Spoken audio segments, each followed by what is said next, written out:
Hello, Titans. Welcome back. Today we'll be discussing laws of exponents and dividing monomials. Two of the properties we'll discuss will be simplifying quotient of powers and simplifying powers of quotients. If we take a look at this example here of dividing with exponents, we have two powers that have the same base, 4 to the 5th divided by 4 to the 3rd. And if we use the expanded form of each of those, using the definition of an exponent, when we expand them, you can see that we have common factors in the numerator and the denominator. And we could divide out the 4's just like they do. If we do that, we're left with 4 times 4 in the numerator, which would be the same as 4 to the 2nd. Well, when we take a look at the exponents we have for those bases, and since the powers have the same base, we could just subtract the exponents, 5 minus 3, and also get 4 squared. This brings us to our first division property, which is called the quotient of powers property. And if you look, a to the mth divided by a to the nth is equal to a to the m minus n. Most of the time we'll worry about this when the exponent in the numerator is larger than the exponent in the denominator, but we will have an occasion or two in this lesson where that may not be always the case. If we look at this last example, 3 to the 7th over 3 to the 5th equals 3 to the 7 minus 5, which would be 3 to the 2nd. If you were asked to evaluate, you could, which would equal 9. So, here are a couple examples. We have 4 to the 5th divided by 4 to the 4th, which would give me 4 to the 5 minus 4, which would be 4 to the 1st, which would equal 4. And then if the base are variables, again, x to the 7th divided by x to the 4th, we have x to the 7 minus 4, which would equal x to the 3rd. And it kind of makes sense, Titans, that when we multiplied powers that had the same base, we simplified them by adding the exponents. But now that we're dividing powers that have the same base, kind of makes sense that we would use subtraction to simplify. Now here we're looking at a monomial divided by a monomial. And so if we kind of break it up like we were asked to before, and we take the coefficients of 12 divided by 4, and then we have x to the 6th over x to the 3rd, and we have y to the 5th over y to the 4th. And if we simplify those, well, 12 divided by 4 is 3. And then we subtract the exponents. 6 minus 3 would be x to the 3rd. And 5 minus 4 would be y to the 1st, or just y. And we can continue to do it like that for all problems. If we look at this next example, we have negative 2 x to the 4th y to the 8th divided by 8 x to the 7th y to the 4th. Well, let's first look at that coefficient of the negative 2 over 8, which if we were to reduce that becomes negative 1 over 4. But now we have a problem where we have x to the 4th over x to the 7th. And usually we're not going to have the power in the numerator be smaller than the power in the denominator. But in this case it does occur. But we'd have to think back to that first example. And if I had 4 x's on top and I had 7 on the bottom, and I start dividing out common factors, my leftovers are going to be in the denominator, which means x to the 3rd. I can take 7 minus 4, and since there's more in the denominator, I leave that power in the denominator. And then 8 minus 4 would be y to the 4th. And I'd leave my answer like that. Now obviously we could change the negative 1 just to a negative, or put the negative out in front. But there's simplifying of dividing a monomial.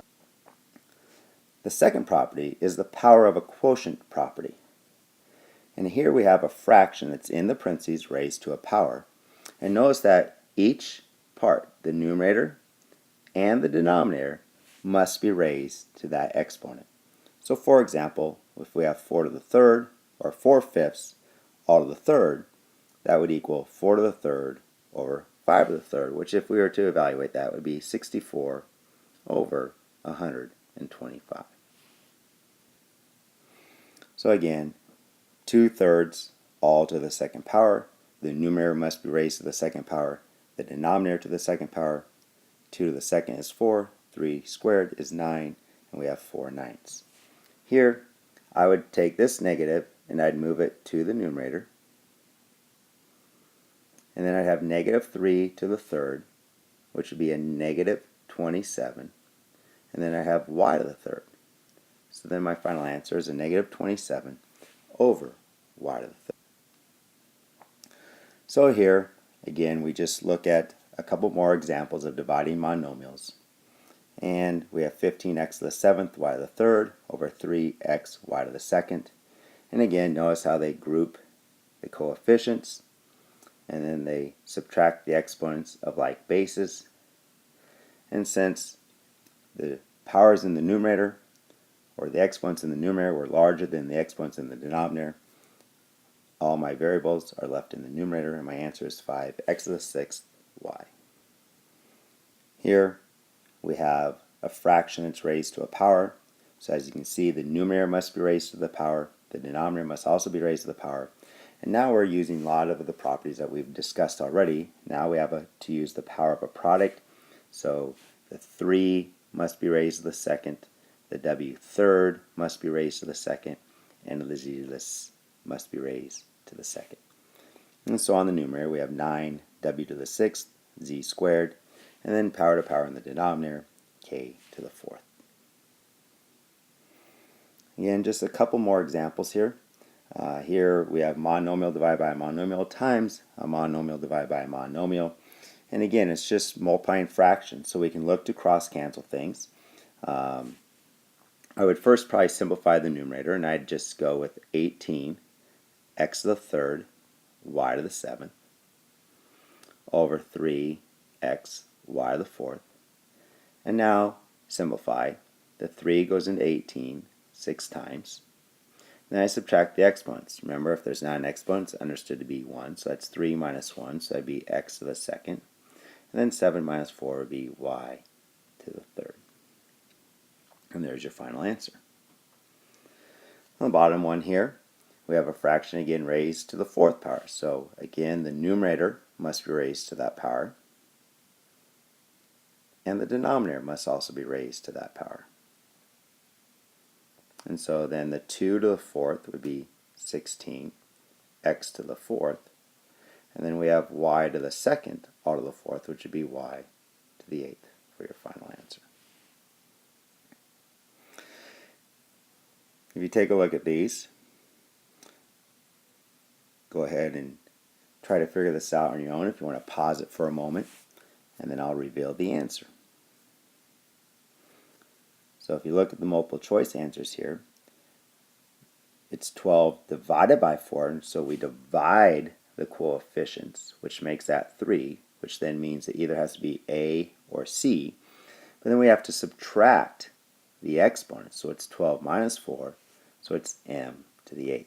So it would be 3m to the 8th. And on the bottom one, again, if we look at the coefficients, negative 10 divided by negative 2 is a positive 5. So again, that takes us to either A or B.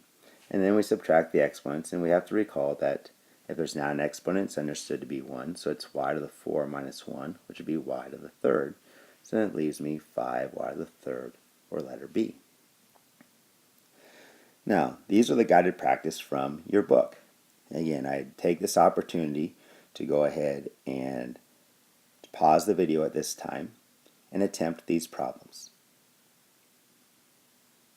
On 5, 6, and 7, go ahead and evaluate your answer after you've used the quotient of powers property.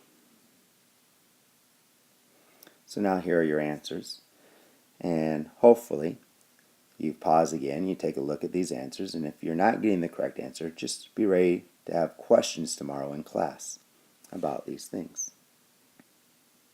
Again, just a final review.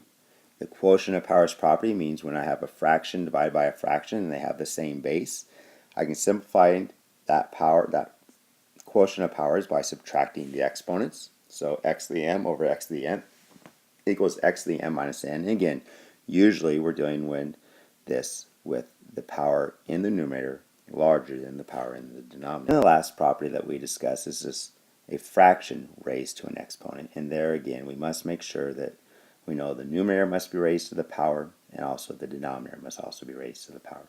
So again, be ready to discuss this with your group tomorrow, and come with questions for Mr. Spilker or myself to help you with. Thank you. Made with Doodlecast Pro.